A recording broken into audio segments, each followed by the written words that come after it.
This is Eloisa James, and look at my wonderful visitor. I have Lisa Kleypas, the fabulous Lisa and her friends. Hey, everybody. So I asked her to come talk to us today because I have this new book out, Say Yes to the Duke. And my heroine, you can probably see how shy she is. She's a wallflower. And you probably know, if you love historical romances, that Lisa is the queen of the wallflower.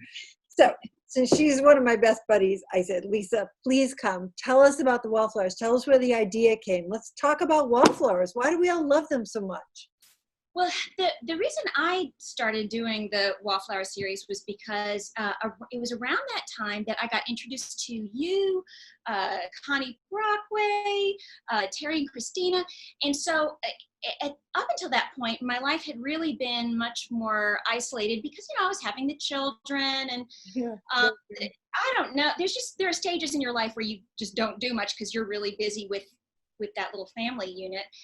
And so meeting you and the others, and just the way that our friendship evolved, the support, the humor, all of that, it just became this incredible force in my life. So just the power of female friendship was really inspiring to me. And so I started thinking about creating a series around that. And the other thing that kind of drove me was that up until then, I hadn't seen a lot about women being friends with other women in these novels. Like, if there was another woman, it's always like she's competing with the heroine to get the hero. When the reality is, of course, that women have always needed each other, and during times of sickness or war or just getting through life, they wrote long letters to each other, they tried to visit each other. So that sense of female support, I think, was sort of missing at that time. But, and I think when we talk about your book, we can cover more about like the appeal of the wallflower heroine, but just in terms of the series, that was what I really liked, was just women supporting each other, because we got to stick together. Yeah. I often read those books in which, like, the swaggering cowboy enters the bar and he's the alpha hero, you can tell right away. And I think, her girlfriend would be sitting next to her on the bar and she'd be like, honey, no way, that dude is not for you. and they would walk up together. But you're right. So for me, let me just say Yes to the Duke is a story of Viola, and Viola's very shy. She's incredibly shy because she's adopted into this wild family, into this brilliant, beautiful family. She was adopted at age 2. And so she's always had this sense of not being a real wild. Mm-hmm. And so she actually, her first ball, she left the ball and threw up in the hallway. Oh no! As we do in moments of great stress. And so after that, I gotta say, this is so unusual for you, because your heroines I always think of as so bold and confident, and so this is a step out for you. I'm fascinated. It's inspired partly by your Wallflowers. I gotta say, with this book, I was thinking, what books are my comfort reads? Well, the Wallflowers are, Secrets of a Summer Night, and then the Bridgertons are as well. So our friend Julia's books. So I have a huge family and I have a Wallflower. I am not afraid to steal. What can I say? No, pay homage, yes. Yeah, inspiration. So she is convinced that she's not a real wild, and she's hiding in the library when this Duke comes in. And his uncle says, you should really look at her. And he's like, I don't want her. She's not a real wild. She was just thrown into the nursery. That's like taking, a rescue puppy. And it's everything that she was afraid of hearing, and she hears it. So she walks out from behind the curtains and she's like, this guy's a real jerk. And she can be herself because she has no fear of him.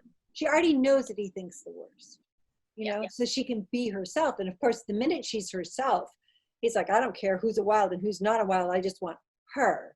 Oh, that's fantastic. Yeah, he manages to marry her halfway through the book. And then, the other half is a lot of fun, a lot of, sort of making love in a closet kind of things because you do.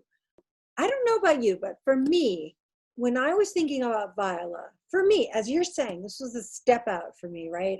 My heroines tend to be very assertive and confident. They're like women like my best friends. They're like you and Christina Dodd and Connie Brockway and Teresa Medeiros and Julia Quinn.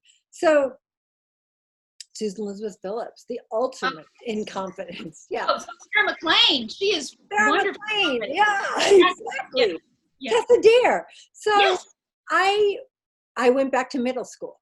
So here's my question. I went back to middle school and I was miserable in middle school. I felt Weren't we all? incredibly unattractive, plump, hated. I felt hated. Who knows if I was. I overheard I'll some feel that way in middle remarks. school.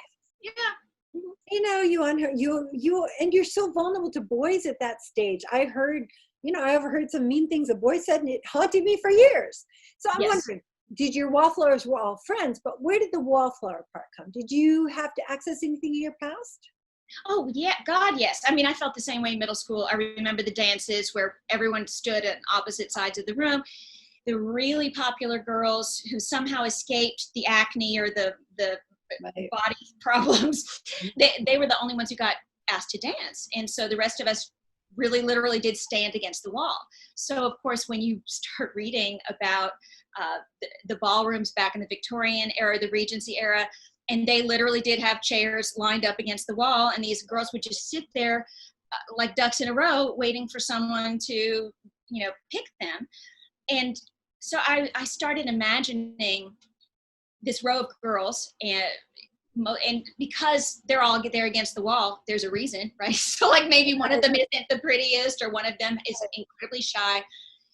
And so I started thinking, well, if it were me, because I remember those times, I remember trying to talk to my friends and get through this horrible evening together.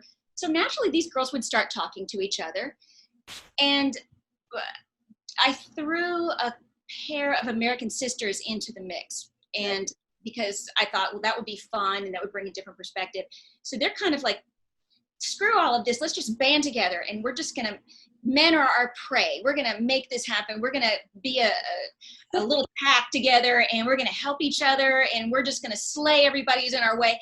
And so it gave them, it empowered them, and they sort of took ownership of the word wallflower, and we're like, we're wallflowers, yay for us, we're brave. And so that was kind of how it happened.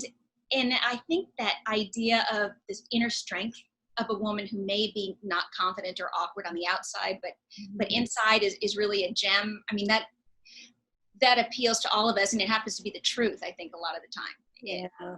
The quietest people, the most awkward people are often incredibly strong and kind and wonderful and intelligent inside. With Viola, was he surprised at some point by her strength? Was it just when she started coming out, not caring what he thought about her? Or? She thinks she's in love with the vicar, and he's got beautiful blue eyes, and that's all she knows about him. Yes. So he thinks she's in love with the vicar. So now he has the one woman in the world who doesn't want him, and who can be funny and wry and herself. And that, that's everything, I think, for a man who's a duke, who's always hunted, to have the one woman who's like, honey, I'm going to find you someone. Wait, do you like anyone in this room? Because I know them all. Because then she's like, we can be friends. And he's like, sure, we'll be friends. But he doesn't want to be friends. So I don't know. I think it's a very joyous book. I was very happy when I was writing it. Oh, that's a good sign. That's great.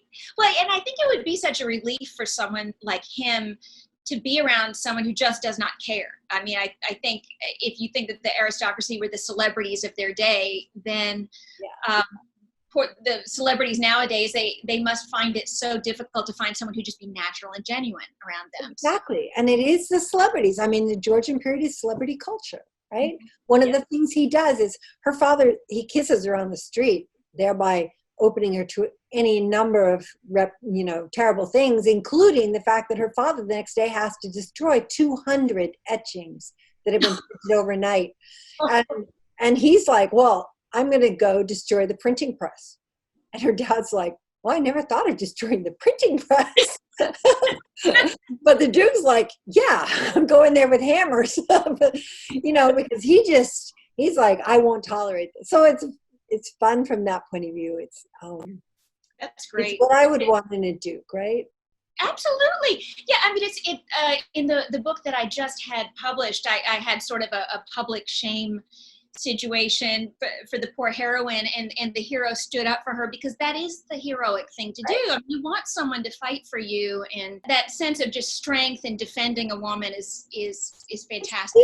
And chasing Cassandra, by the Yes. way, guys, was like #2 in the New York Times. And I think that scene had a huge amount to do with it. We're not looking for a savior because we can all save ourselves.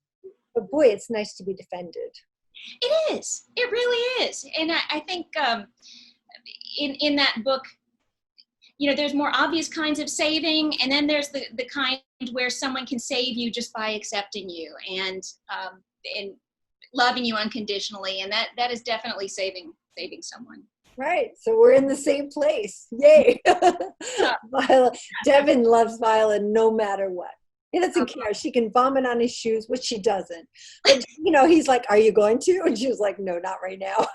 So she Okay, can him. She can do all these things. It doesn't matter.